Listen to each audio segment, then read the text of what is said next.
feel it. And I think we learn about ourselves through especially any kind of adversity. You know, look, I'm coming off of being evacuated from the fires, which was, for me, not that difficult. You know, I'm not poor. I got a hotel. I brought my family to the hotel. We got safe, got my dog to the podcast studio, and everybody was all right.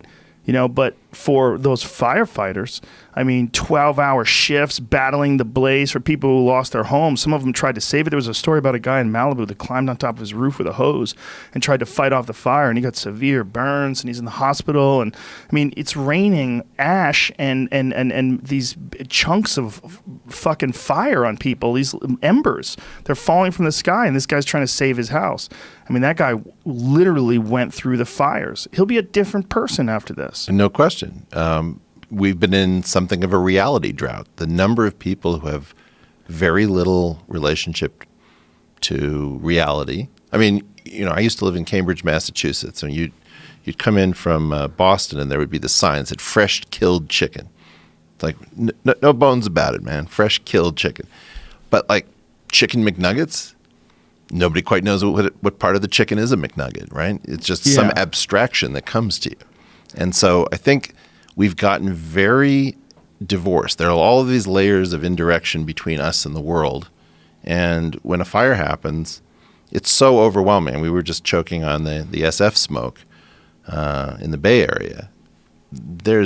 It gets real after having been unreal for a very long time. Yeah. It's unavoidable. It makes you buck up.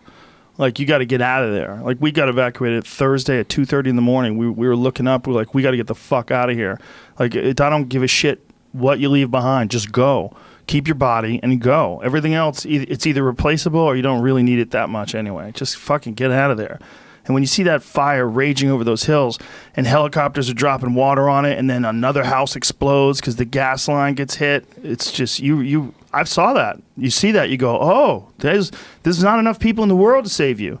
There's not enough fucking firefighters or cops. There's too many houses. There's too many people. And a bunch of these houses are going to go. You got to get the fuck out of there. And but there's a certain... I was with a bunch of my friends from my neighborhood and my friend Tom Segura and his wife. We all stayed at the same hotel. Right. And there was like a tangible sense of community.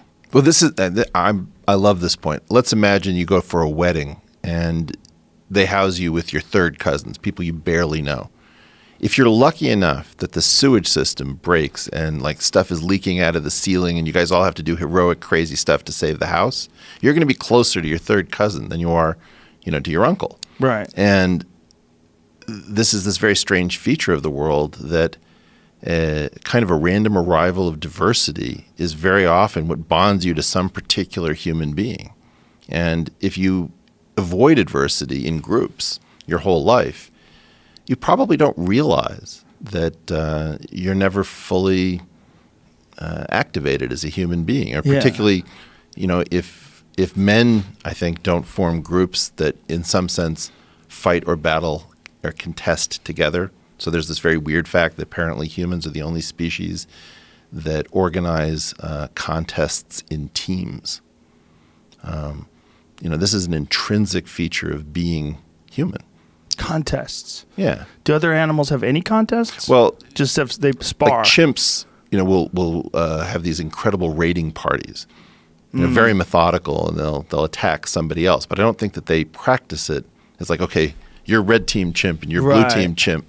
Well, we're the only ones that do stuff like that can communicate, right? Like dolphins can communicate, but they don't do stuff like that. Right, or you have individual sparring. Like you'll have two bears learning to play with each other because it's safer to play with your brother in childhood than it is to just suddenly show up against some big-ass bear and have to compete for female.